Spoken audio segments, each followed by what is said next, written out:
Don't wait up. Girls only. My name is Logan Hayes.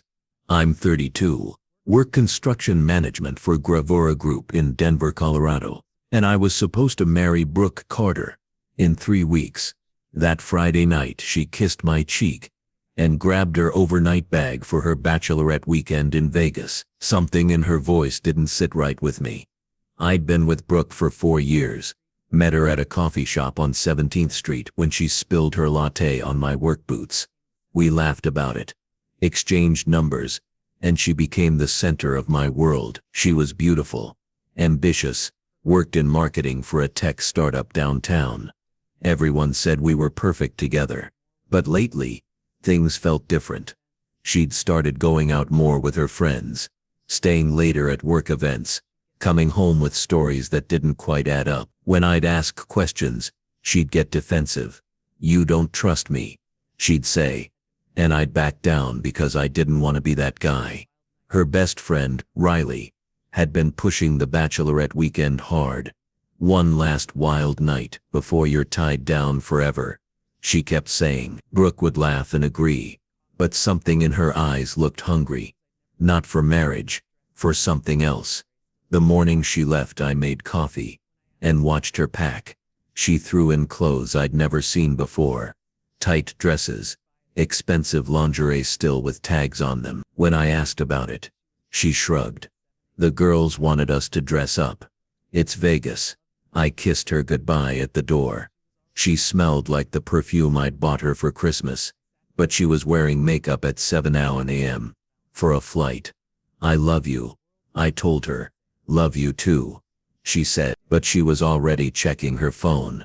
After she left, I sat in our kitchen drinking coffee from the mug she'd given me last Valentine's Day.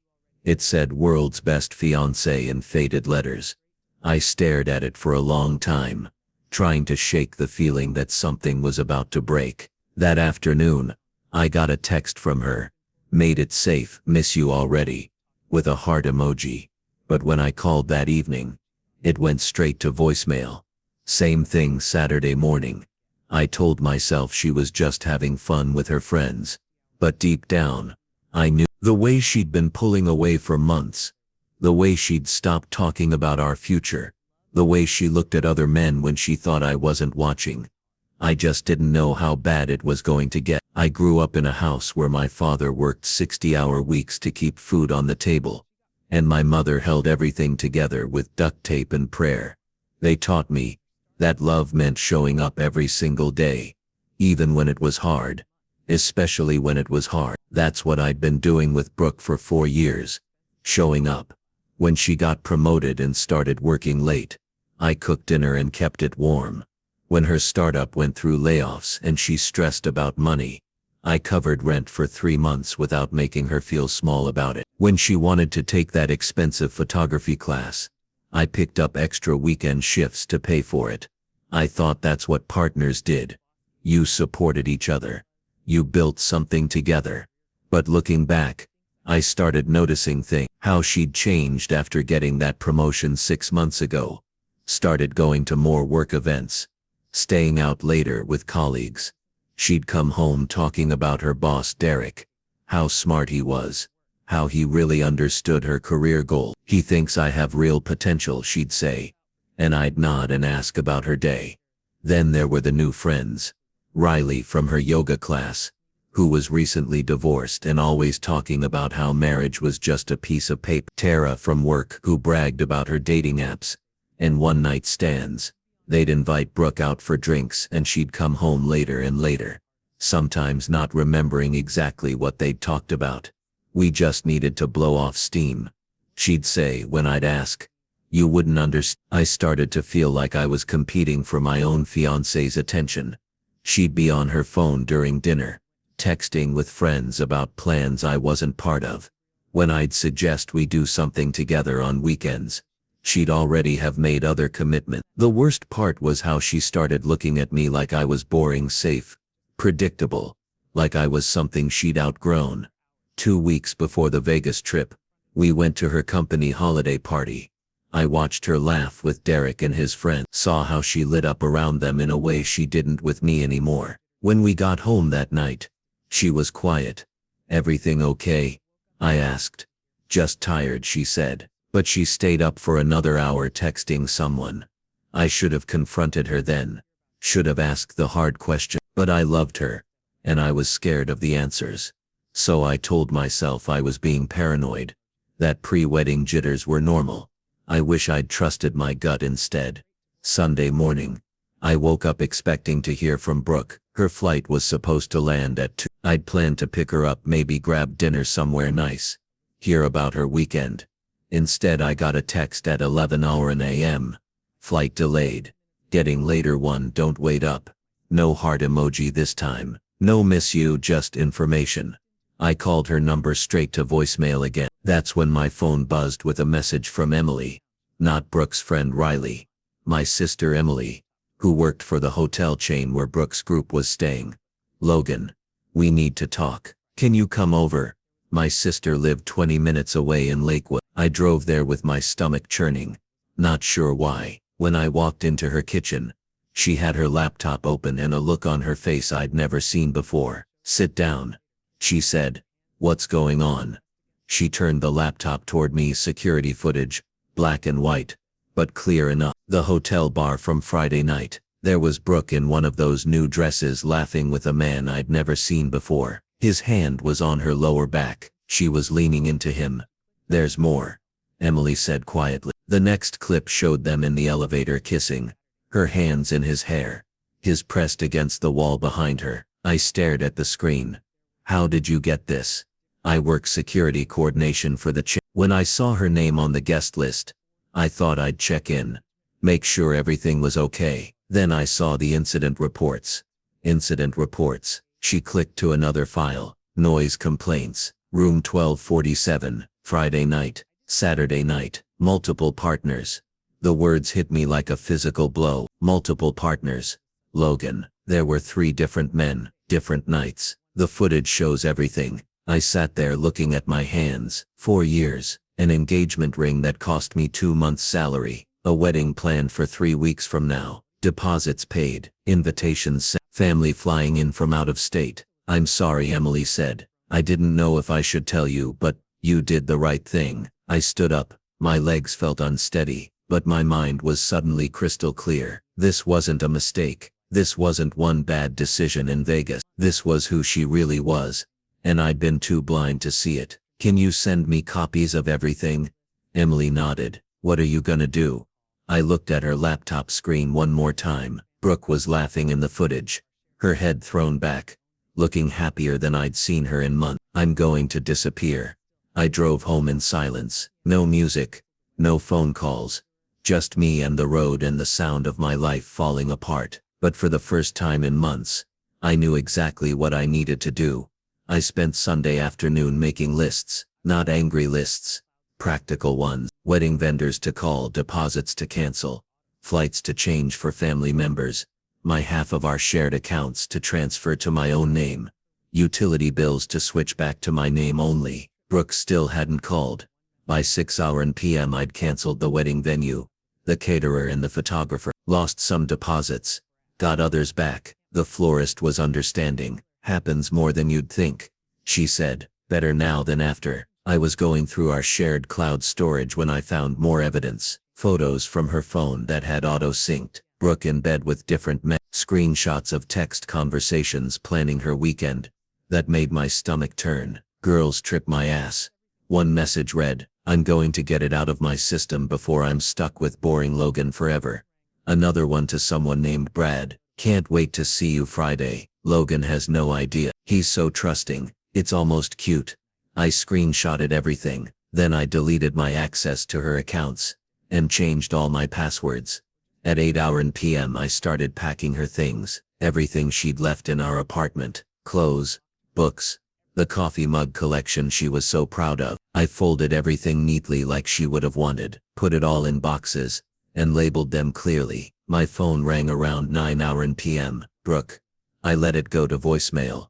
Hey baby, finally landed. I'm exhausted, just wanted to say goodnight. I'll see you tomorrow after work. Love you. Her voice sounded different. Guilty maybe.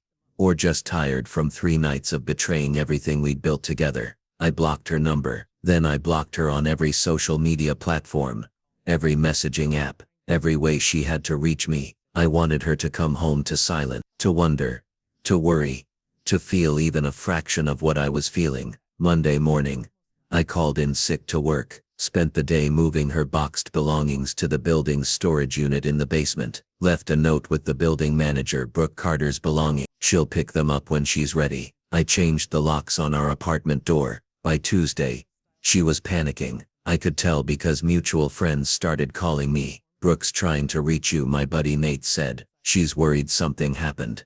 Tell her I'm fine. What's going on, man? She seems really upset. I almost laughed. She was upset. Just tell her to check the storage unit. Wednesday, she showed up at my work site. I watched from the trailer window as she talked to my foreman, saw her gesturing frantically. She looked different, scared. Her hair was still styled from Vegas, her makeup carefully done, but her eyes were red. My foreman came into the trailer. Some woman outside says she's your fiancée, says it's an emergency. I don't have a fiancée, I said without looking up from my blueprints. He went back outside. I watched him talk to her, saw her face crumple when he delivered the message. She stood there for a long time staring at the trailer, probably hoping I'd come out. I didn't. Thursday morning, I got a call from her friend Tara. Logan, what the hell is going on? Brooke's falling apart. She says you won't talk to her. There's nothing to talk about. Come on, whatever happened in Vegas, you guys can work through it. She loves you. I hung up. That afternoon I drove to a real estate office in Boulder, started looking at houses, small ones, just for me. The agent was enthusiastic. Investment property, she asked. Fresh start, I said. By Friday, word was getting around. Brooke had told people the wedding was postponed due to a family emergency, but our friends weren't stupid. When the groom disappears and blocks the bride on everything, it's not hard to figure out what really happened. I was done being Logan the victim. I was becoming Logan the ghost. 2 weeks passed before I learned the full scope of what Brooke had done in Vegas. My sister Emily called on a Thursday evening. You need to see something, she said. I'd been digging deeper into the hotel records. We met at a diner in Thornton. She brought a tablet with more security footage and incident reports. It wasn't just the 3 men there were others. At the pool, at the casino, she was telling people she was single. One of the bartenders remembered her specifically, because she was bragging about playing the field before settling down. Emily showed me receipts from the hotel bar, drinks charged to Brooke's room for different men each night, room service orders that made it clear she wasn't alone. The worst part, Emily continued, is what she told people about you. My stomach dropped. What did she say? One of the hotel staff overheard her talking to her friend. She called you controlling, said you were boring in bed, told them she was only marrying you for financial security. The words hit like individual punches. 4 years of my life, every sacrifice I'd made, every extra shift I'd worked, every time I'd put her needs before mine. To her, I was just a safety net. There's something else, Emily said. I found out who one of the men was. Derek, her boss. Of course it was. All those late nights at work, all those conversations about how he understood her career goals. I'd been funding her affair without knowing it, paying rent while she built relationships with men who saw her as entertainment. Derek's married, Emily added, has 2 kids. His wife has no idea. I stared out the diner window at the parking lot. Cars coming and going, people living their normal lives while mine had been a lie for who knows how long. What are you going to do? Emily asked. I thought about it. The old Logan would have confronted her, would have demanded explanations, fought for the relationship, tried to fix what was broken. The old Logan believed in second chances and working through problems, but the old Logan had been played for a fool. I'm going to let her destroy herself, I said. That weekend I drove down to Austin and put an offer on a small house in the Barton Hills neighborhood. Cash offer. Quick close. The seller accepted immediately. I gave my boss 2 weeks notice, told him I was starting my own consulting business. He was disappointed, but understanding. You've got the skills, he said. You'll do fine. I started transferring my life to Texas. Piece by piece. New bank account, new phone number, new address. I kept the old phone active just long enough to see what would happen. The calls from Brooke's friends intensified. Then her family started reaching out. Her mother left a voicemail crying, begging me to call back. saying Brooke was going through something and needed support. I deleted it without finishing it. Her father sent a text. "Son, whatever's wrong, we can fix it. Brooke loves you." I wanted to text, "Ask your daughter what she did in Vegas," but I didn't. Silence was more powerful than any explanation I could give. 3 weeks after Vegas, I saw a social media post from one of her friends, Brooke in bed, looking sick, with the caption, "Prayers for my girl who's going through a rough patch." Good. Let her suffer. Let her wonder. Let her explain to everyone why her fiancé disappeared without a word. The truth would come out eventually. It always does. And when it did, I'd be long gone. Moving to Austin took 2 months. I found temporary housing, got my contractor's license transferred, and started reaching out to construction companies who might need an experienced project manager. The beauty of disappearing completely was watching the aftermath from a distance. My old Denver friends started posting things that made it clear word was spreading. Nate posted a photo from a bar with the caption, "When your buddy dodges a bullet and doesn't even know it yet." Comments underneath were telling. Good for Logan.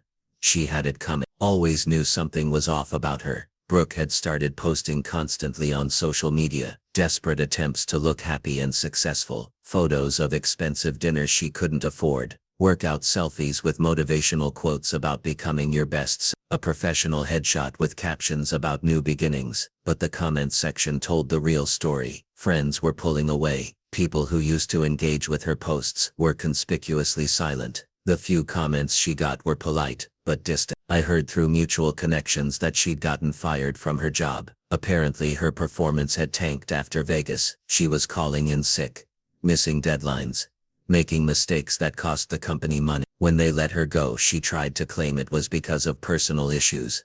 But everyone knew the real reason. Derek, her married boss, had thrown her under the bus to save his own career. When rumors started circulating about their affair, he'd gone straight to HR and claimed she'd been inappropriate with him, made it sound like she was the predator and he was the victim. She couldn't prove otherwise. The Vegas footage my sister had could have helped her case, but she didn't know it existed, and I wasn't about to give it to her.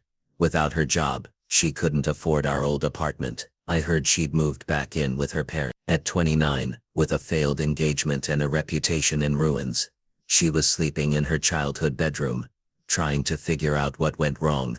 Meanwhile, I was building something new. I'd landed a contract with Trevant Corporation, a major developer in Austin. They needed someone to oversee a mixed-use project downtown. The pay was better than anything I'd made in Denver, and the work was challenging in ways that excited me. I bought furniture for my new house, simple stuff chosen for me, not for someone else's taste. I joined a gym, started hiking the trails around Austin, took up cooking. For the first time in years, I was living for myself. The best part was the podcast idea. I'd always been good at reading people, understanding motivations, seeing through lies. What I'd been through with Brooke had sharpened those skills. I started recording episodes about relationships, betrayal, self-respect, called it Clear Signals. The first episode was titled When Someone Shows You Who They Are.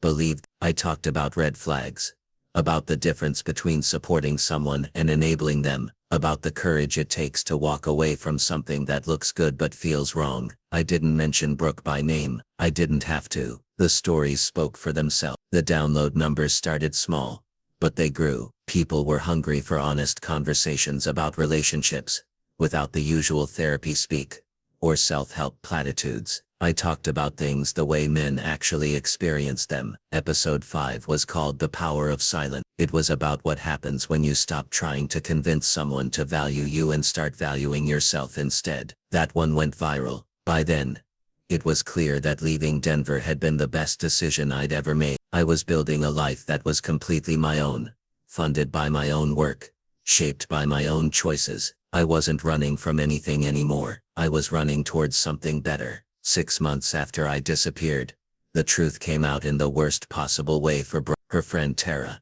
the one who'd called me trying to play peacemaker, had kept screenshots of everything. The group chat from Vegas, where Brooke bragged about her conquests, photos she'd sent of herself with different men, text messages planning her affairs, and mocking our relationship. Tara had been sitting on the evidence, probably hoping Brooke would come clean or at least show some remorse. Instead, Brooke had been telling everyone I'd abandoned her for no reason, playing the victim, claiming I'd had some kind of breakdown and disappeared, leaving her heartbroken and confused. The final straw came when Brooke started dating someone new, posted photos of them together with captions about finally finding someone who appreciates me, and learning to trust again after being abandoned. That's when Tara snapped.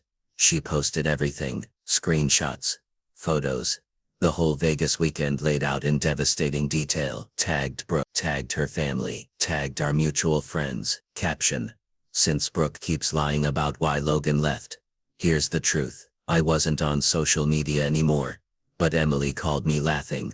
You need to see this, she said. It's everywhere. The post had hundreds of comments within hours. People who'd known us both were appalled. Her family was mortified. Her new boyfriend commented, "What the hell, Brooke?" Then deleted his own photos with her. But the best part was what happened next. Someone had forwarded the evidence to Derek's wife. She didn't just divorce him. She took screenshots of the Vegas footage my sister had leaked and sent them to his company's board of directors. Derek got fired within a week, lost his job, his marriage, his reputation, had to move back in with his parents at 42 years old. The other men from Vegas weren't spared either. One was a local politician, whose career ended when the photos went public. Another was a youth pastor, who got removed from his position immediately. Brooke's world didn't just crumble, it exploded. By the time the dust settled, I was doing better than I'd ever dreamed possible. My podcast had grown to over 50,000 monthly downloads. I'd been invited to speak at conferences about relationships and personal boundaries. Companies were reaching out about sponsorship deals. The construction business was thriving too. Trevant had offered me a partnership track, and I was considering starting my own firm instead. I bought a bigger house in South Austin, with a home studio for the podcast. Started dating a woman named Sophie, who worked for the city planning department. She was smart, honest, direct. When I told her my story, she said, "Good for you for walking away. Most people stay too long."